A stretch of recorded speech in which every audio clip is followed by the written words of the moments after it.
Hi everyone, welcome to the Land Down Under Hangout. Today we are discussing A Magic Steeped in Poison by Judy with a wonderful cover here. This is a young adult fantasy novel about a young girl or a young lady who goes to the capital to participate in a tea competition in order to win the favor of the princess to heal her sister who has been poisoned by a batch of bad tea. So, getting started. Kirsten, do you want to start us off? Sure. I listened to the audiobook. Well, actually, I started reading the physical book, which was one I got from the library, and then I ran out of time, had to take it back to the library, so I switched to the audio, which I'm actually glad I did because I think that it helped because a lot of the pronunciations, the audiobook narrator did a really good job of, and I would have been saying them wrong in my head. I know I would have been saying them wrong, so it was kind of nice to get the right pronunciations of things. Don't ask me what they were because I won't remember. But yeah, I it was okay. I didn't hate it, but I didn't love it. I wasn't kind of like, oh, I can't wait to keep listening. But I was kind of invested enough that I wanted to finish it. And I don't know, like it sort of ended on a cliffhangery spot, and I'm not sure I still want to keep going. It's if I didn't have so many other things that I want to read, I probably would keep going, but there's just lots of things I want to read, and this one's not at the very top. So I didn't not like it, but I didn't love it either. Yep. I'll tell more later. So yes, it's the first book in a duology called The Book of Tea. And Naomi, do you want to give us your opinion next? I have a very similar opinion to Kirsten. I enjoyed it. I didn't love it, but I also didn't hate it. I'm also a little bit sad that I'm not like super excited for book 2 because I'm one of those people that did this. They're so pretty hardcovers because they're so pretty, and everyone was saying such beautiful things about it, and I was so excited, and I got in there and I started and I listened to it. I didn't read it because I can't read a physical hardcover as much as I love having them on my shelf. I find I just end up dropping them on my face. And I enjoyed listening to it a lot more than I think I would have enjoyed reading it physically, just from some of the things that Karina have said. And while it wasn't bad, I just don't know that I'm like, there's so many books on my to read list that I don't know that I'm going that when I will get to reading or listening to book 2, which is sad because I own it. Karina? I really wanted to like it.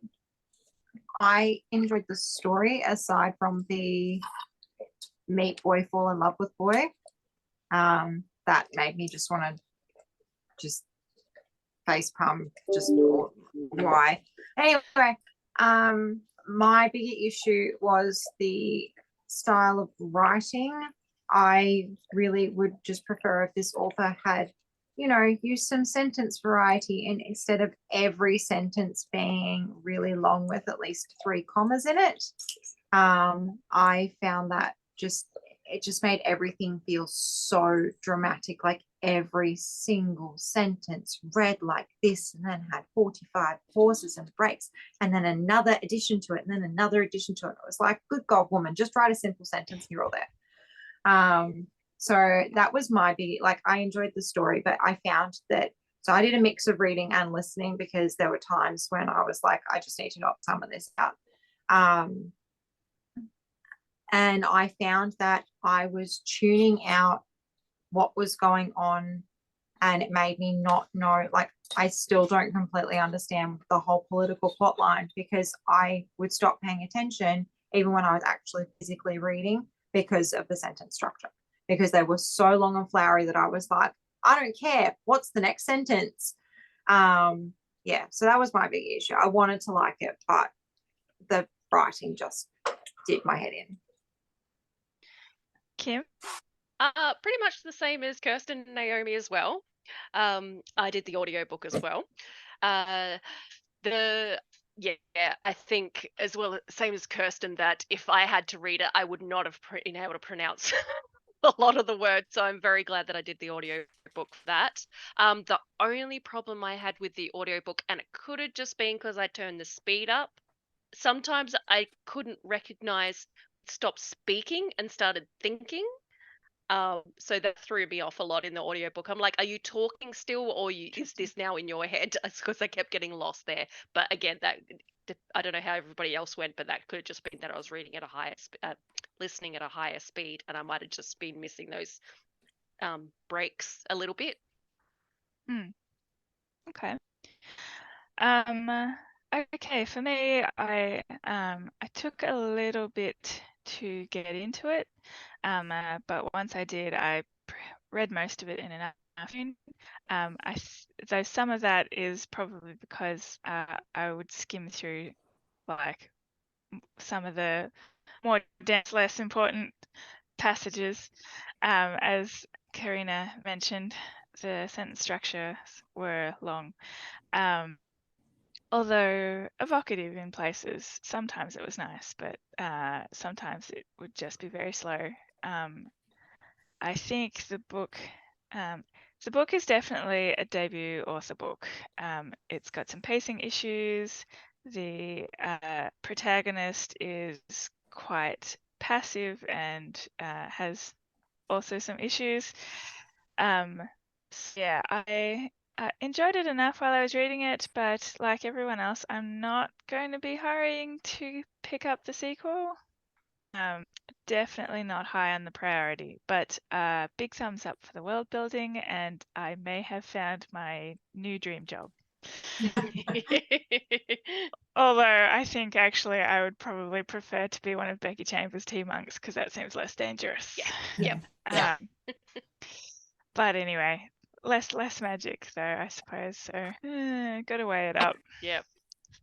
So can I get a pronunciation check on the protagonist's name, please? I don't even remember what her name is. Because it looks like on the page, it looks like Ning. Yeah. Yeah, that's pretty It much is? how they say it. Okay. Yep. Good. Just checking.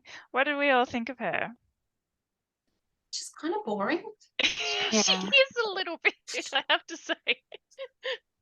I liked her devotion to her sister and how that stayed her priority even after she met the guy. It was like, well, when the princess threatened her family, she was like, well, my family is my priority. And I liked that she kept that loyalty to her sister and that she was willing to do whatever she needed to.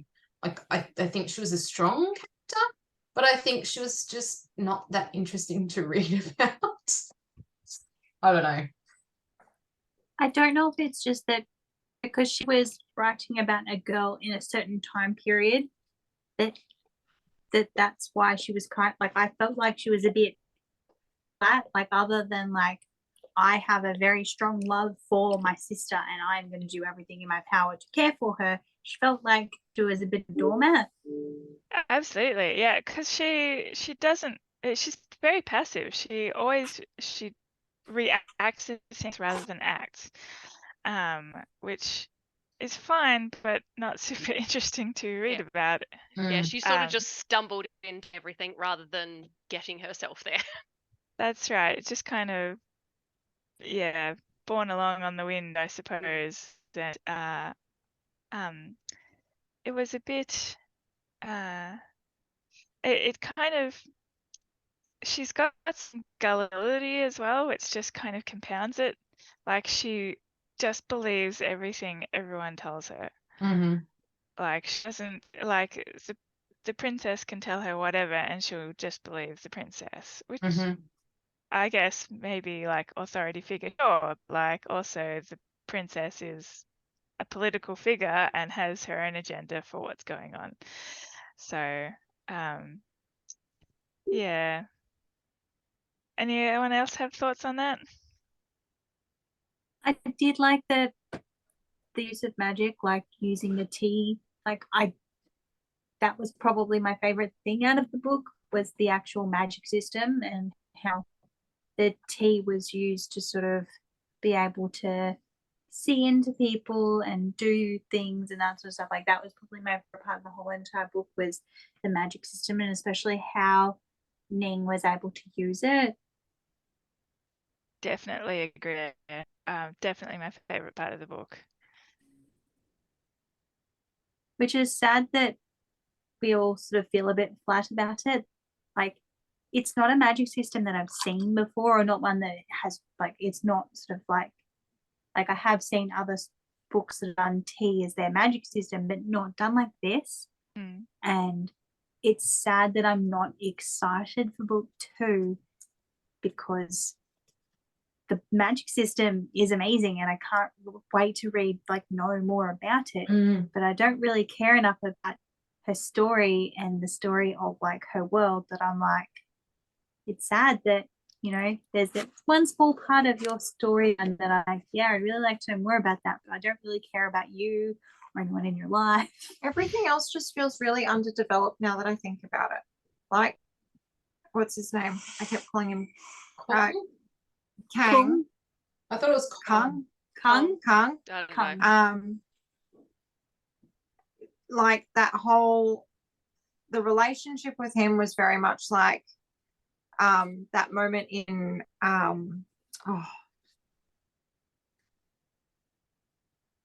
Enchanted, We Wed Tomorrow. Oh, yes. Like that ridiculous, I've just met someone, I shall marry them tomorrow. But even his, like, whole backstory was very like, you could have given me, like, maybe there was more and I just glossed over it because of the stupid verbose writing. And yeah, the main character felt underdeveloped. The backstory with her mother as well, like, we don't really get, like, we get bits of it, but also, like, we still don't really know a lot about her parents. So yeah, it just feels like there's lots of threads there that she didn't really invest the time into building. Yeah. Absolutely. What about if it had been not in the first person?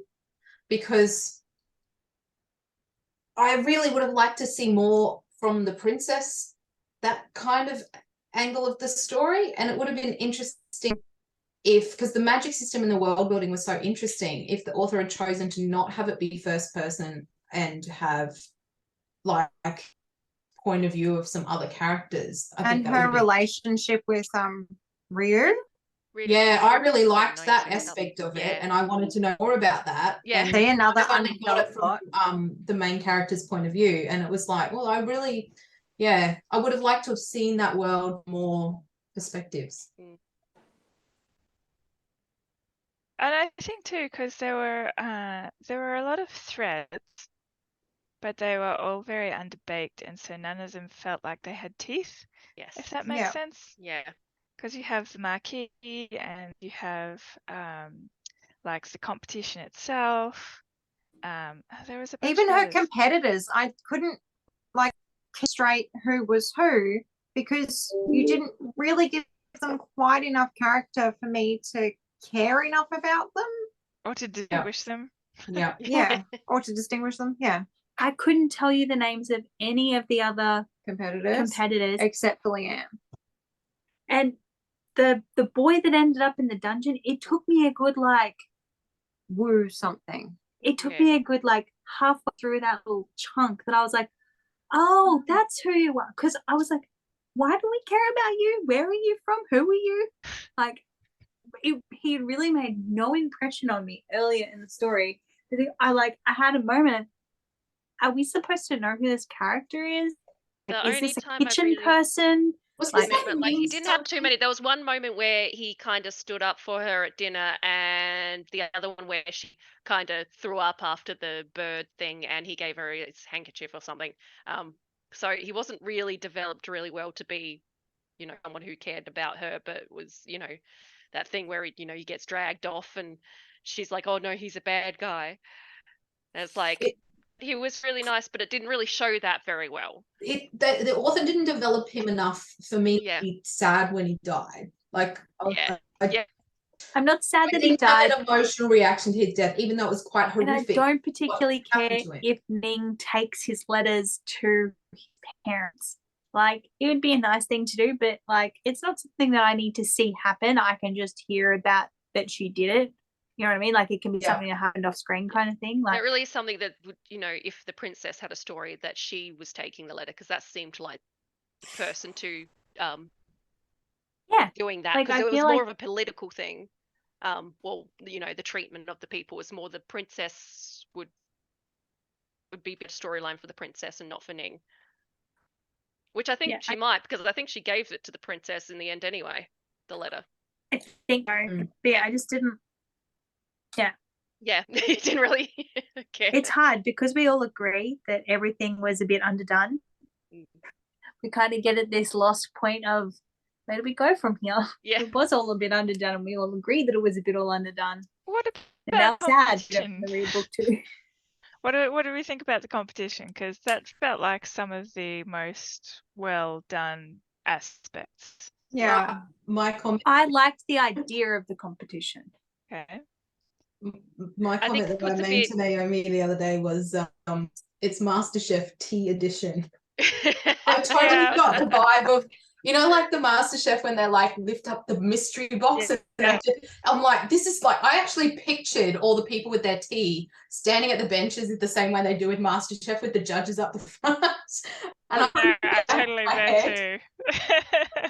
I mean, I feel like that was probably a little bit deliberate in this case, especially too because you set up the beginning of the first challenge, like sending them all off to the markets to get their ingredients. That seemed like exactly like the kind of challenge they would have MasterChef. Like, go and find your ingredients, and you have to cook something from your part of the world. Like, yep, Yeah. it seems exactly like something they would do. So yeah. One of the things that helped me make it through this book was being able to see the chapter lengths on my Kobo, because they were almost very consistent and they were almost all quite short, which is funny for someone whose sentences were so long. And every time there was a competition one, I would get disappointed that aspect of the competition was over so quickly and that so many contestants were eliminated so quickly, because that would mean that there would be fewer rounds. Yeah. And Yes, that yeah. was the part of the book that I actually cared about. Yeah. Yeah. I Yeah, I didn't was like really that too. disappointed. It was so short. The competition was so short and overshadowed by everything else. It also just seemed like, I know trying to find the very best of the best, but it was like, here is this poisonous bird that will kill you. Here's another thing that will kill you. Like, aren't these Xingyongxis supposed to be really rare? Like, do you really want to be killing them all off, even if they're not very powerful? Like, I understand wanting to find the very best to, like, the whole, like, but the with whole the point birds, of it was that, what else do you do? They're not like trained to do anything else. So Yeah, it's like they're like, kind of just like, it just- centerpieces, really. So what else would you do with a bird like that? like, it felt very like, Yeah. if you're not the very best, well, we'll just kill you off because, what good are you? Yeah, definitely a few logic holes in different places throughout the story. Which is funny since she was so, like, for someone who went into such detail about some things, I feel like I don't know a lot about that world. Mm, Does that make sense? absolutely. Yeah. I wonder if that's also to whether she was relying too heavily on the kind of Chinese base setting. And I admit I was never, because my knowledge of Chinese geography is horrendous and non-existent, I was never quite clear whether it was like a fantasy land based on China or whether it was China with magic. Historical China with magic. Because it could have been either one. Yeah, it didn't really go into the geography of didn't really lay out where things were very Well, much. They did talk about Oh. provinces. Yeah. So if you knew what the historical Chinese provinces were, then you might be able to pick up, okay, this is actually China, or this is a fantasy China. So Mm. yeah, because they did talk about Wulin Mountain, which is where the guy who went to the dungeon Yes. had connections there, or fought the guy that came from Wulin. I can't remember which. And that isn't necessarily a place in China. It's more like a famous like mythological place, I guess. Mhm. So that, which didn't help me at all. I'm like, that sounds familiar. I'll look up that. I'm like, oh, okay. That didn't help at all. So I don't know. But yeah, because it was so strongly drawing on China as a setting, whether that made her lazy. Maybe. Like, yeah, that's like, I'm very much the same. Like, I don't, like, if it's based in a European or even African country, like, I have a fairly good idea of geography of like what would be where, but like, I don't really know anything. Like, I know where the Great Wall is, and that's about it. Like, I don't really know anything about the geography of China. And I don't know if it's supposed to be based on actual China. Like, if you knew stuff about geography of China, you would be able to be like, yeah, that's this city and this is this region. When like how we've read books that were based in Australia or were written by Australian authors, but you were like, oh yeah, you're talking about this and you're talking about this. Like, you can kind of get a picture of what they're talking about, even if it's not named the same thing. And maybe that kind of happened to her. She was like, well, I'm going to use my home area that I know really well. And this is, we call this mountain this sort of nickname or whatever. And I'm going to sort of derive a name from that. So people who know the area would know what I'm talking about and that sort of stuff. And maybe, yeah, like you said, that made her a bit lazy because she used, rather than actually giving us detail about what things were and what things look like, she kind of just sort of betted on the fact that people would kind of know what the actual real world area looked like and kind of take it from there. Mm-hmm. Well, one of the reasons that I was wondering if it was actually China was like Leanne's sort of background, because she's kind of described as being from the north, I think, sort of area, and the way that they described her people sounded a bit like Mongolia, with kind of more migratory population and that sort of thing, which was why I thought maybe it's actually historically based. But you made me really curious. So I had to look up because I remember her the astronomer near the end saying daughter of Shu. Shu is a province of the Three Kingdoms. There are 3 kingdoms because I used to play Dynasty Warriors and it had all the kingdoms on there. So Shu is one of the 3 kingdoms of China. Yeah, back up whatever, because it didn't really specify a time period as well. So it's, yeah. Sorry, I've got someone standing right in front of your faces. Down in front. Gotta love them. So yeah, yes, because I'm like, oh, daughter of Shu be the region she's from. So I just googled it. I'm like, yes, there was Wei, Wu, and Shu, and I think I remember them mentioning Wu as well. Wu, Shu, and Wei was north. So yeah, it's it was a bit ambiguous on that front. As so many things are in this book.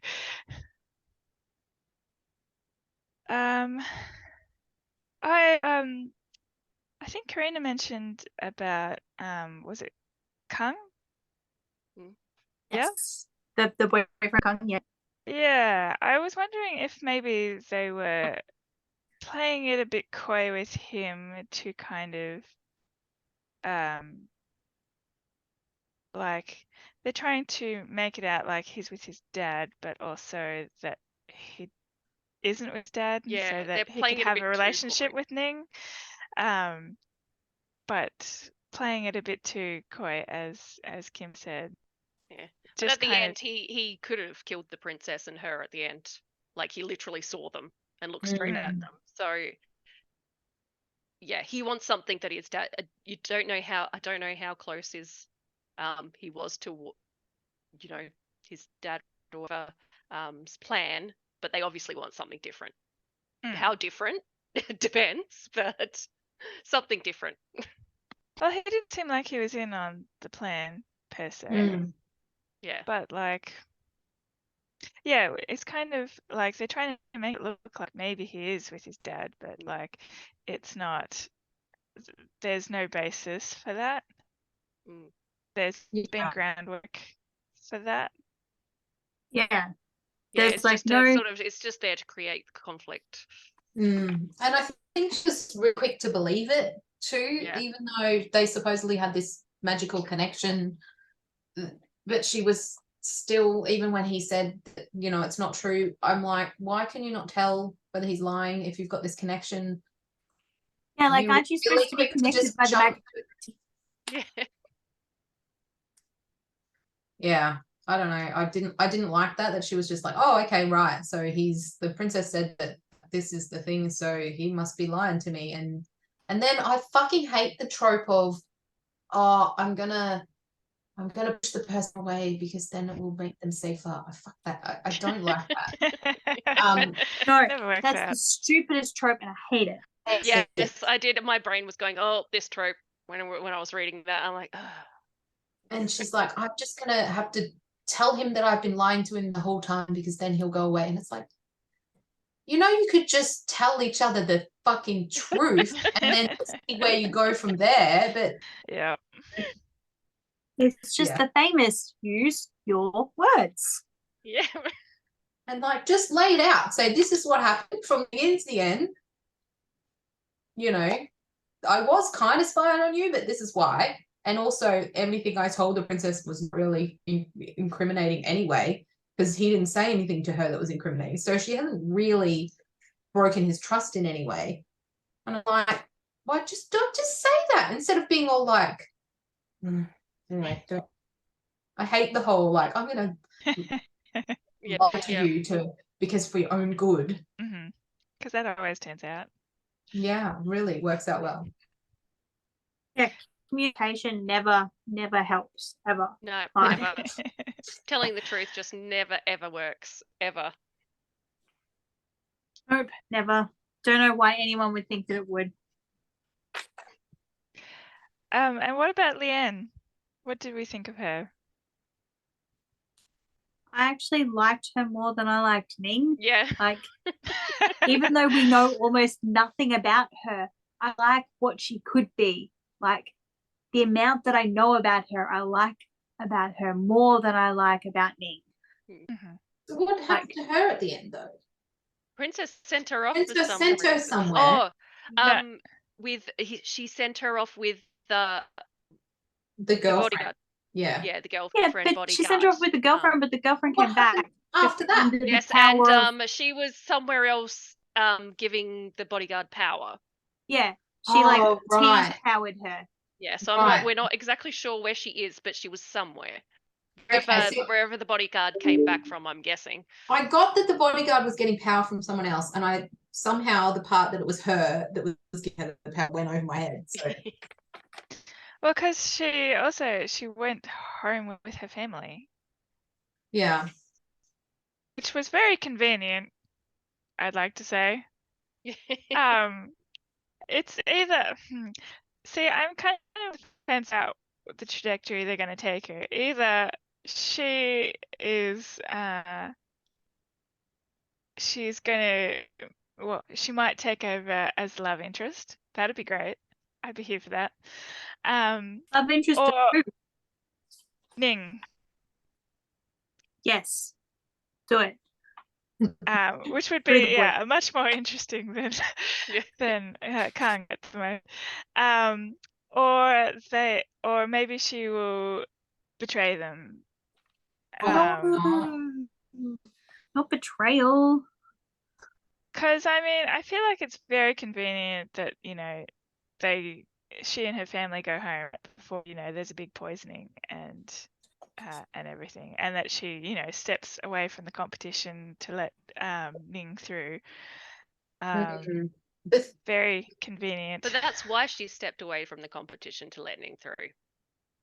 'Cause- She stepped away from the competition to let Ning through, but also because her family was returning to their home province.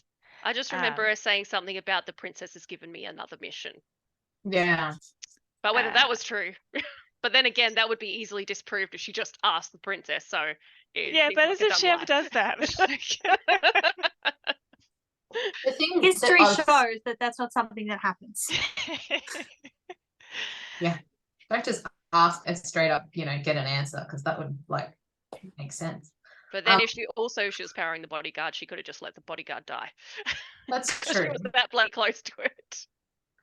That's The true. thing that I was expecting to happen was for them to be the last two, and then it to be like the Hunger Games, kind of Yeah. like, well, now the last competition is one of you's going to die and the other one's not, and then how are you going to do this because this is your friend? That was kind of what I was expecting to happen, but I was thinking that something like that might happen with the bird challenge. Well, not that it was the birds at the time, but when they said get in pairs, I'm like, yeah, oh, is that going to be a bad thing for you guys or a good thing? It turned out good, but yeah, that would have been interesting. Yeah. I would have thought, I was expecting them to pit them against each other. Mm. I was kind of glad that didn't happen because I really Yeah. liked her, but yeah. Hmm. Yeah, but also she did seem like a little bit too good to be true as a character. she's Yeah. perfect. A bit convenient a lot of the time. Yeah, like she's always there to help, no questions asked. This book has a lot of tropes. Do you think that Leanne is this book's perfect character, self-insertion, Mary Sue type character? Maybe. Could be. I guess we'll see. Or not, as the case is. Like, Yeah. I mean, I probably will eventually read it because it is on my to read cart, and I am slowly chipping away at that cart very, very slowly. I've told myself I'm not allowed to read book 2 of the next Sarah J. Maas series until book 3 comes out because I've been told that that's a terrible thing to do. So that's Save yourself the pain. Yep. Yeah. You'll have to just give us, you can be the canary, and look, I feel like you could probably just go onto Goodreads and have a look at some of the reviews and piece it together. yeah, true. I mean, I mean, it's not like it's got 3.67 on Goodreads. Like, That's That's around not about a- the first one. I that's super high. that's that's not similar super to the low first. either. Yeah, Like, Yeah.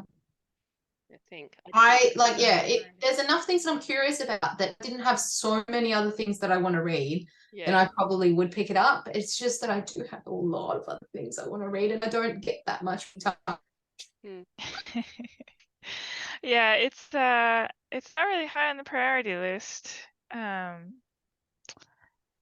I would say it'd be interesting to see what the author would do in the future, like how they grow and develop as an author. But if this hasn't been super successful, and I would say that it probably hasn't, then it's hard to see how they will continue. I do know that the first book was like all over TikTok. Like, it's really big on Book Talk for a little while there, which is one of the reasons I was so excited and got book 2. So maybe it did good enough that she's writing another book. So she has another book coming out next year because it's called Song of the Six Realms. Sorry, I'm really tired. Okay. In this dark gothic YA fantasy pitched as Chinese mythology, meets Daphne du Maurier's Rebecca. A young scholar buys the remaining years of an orphaned girl's contract to play as his personal musician at his rural manor, but she's in for more than she bargained for when her new master is not human and his home is in the celestial realm. I mean, it sounded sketchy to begin with. Mm-hmm. Not that you really have a choice in that situation, but you know. Okay. Yeah. That grabs me less than this did. Is it because I'm a teacher in college? I mean, I think that's probably one of the reasons it appealed to me as much as it did. Yeah. But it sounds like Because we've it's run so our course pretty. with it. And it's so pretty, Right. yes. Kudos. We know who the cover designer is, the cover Yeah, 'cause it was artist, beautiful. because it is beautiful. Book design by Michelle Gingaro Kirkman. Although that's design, I'm not sure whether that includes the artwork or Jacket not. illustration by Sija Hong. Ah, there you go. Jacket designed by Rich Diaz and Kathleen Brittenfeld. Hmm. But I Oh, no, assume she it's would be the illustrator. Yeah. Seizure Hong. Australia. Oh, Ooh, yeah. she does beautiful art. I'll drop it on Slack. Thank you. But in the But I meantime, definitely see why they got her to do the art, but like also why you be lying. Like this makes it seem like there's going to be lots of like it's going to be a lot more about the magic and less about the politics and the like there are fish floating about her. Yes, Was I'm there like, any there's fish? no koi in there. I Yes, didn't there see any were. koi. Were there- There was probably a koi pond at some point. It just it's given, isn't it? But it just it lied. Oh, that's gorgeous. yes, I mean, there were fish in the lotus pond when they're doing the second to last challenge. Oh, that's right. Um, Oh, that's pretty. and I don't know. Plus, it might also be a reference to the dragon at the end, because the Chinese myth is that the carp go through the gates, and once they pass through the final gate, they transform into a dragon. Because in Chinese mythology, dragons are water creatures, Yeah. not fire, as in the Western mythology, mostly. So anyway, it sounds like we are done for tonight. So thank you everyone for joining us. Next month, our pick is Left Hand of Darkness by Ursula K. Le Guin, and we will see you then.